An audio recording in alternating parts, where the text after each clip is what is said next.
Gerbiamas patarėjau, iš tikrųjų, taip, konstitucijos straipsnis taip ir sako, tačiau dėl užsienio valstybių karinių bazių Konstitucinis teismas 11 metais priėmė atskirą nutarimą, kur kalbama apie užsienio valstybių karinės bazės, kurias valdo ir kontroliuoja kiti subjektai eliminavimą. Tai yra teisiškai gali būti užsienio kariai, jeigu tos bazės priklauso Lietuvos valstybei.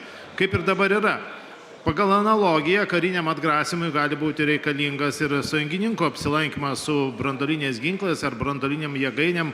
Gal vis tik prezidentūra norėtų inicijuoti tokią konstitucijos pataisą. Antras dalykas, brandolinės jėgainės laivuose tai nėra brandolinis ginklas. Tai kaip su šia dilema?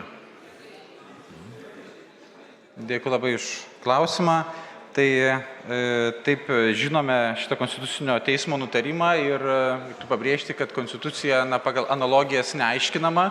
Konstitucinis teismas aiškiai pasisakė dėl užsienio valstybių karinių bazių, bet nieko nepasisakė apie brandolinį ginklą. Tai vienas aspektas, kitas aspektas, tai iš tikrųjų čia yra konstitucijos keitimas yra Seimo valioje.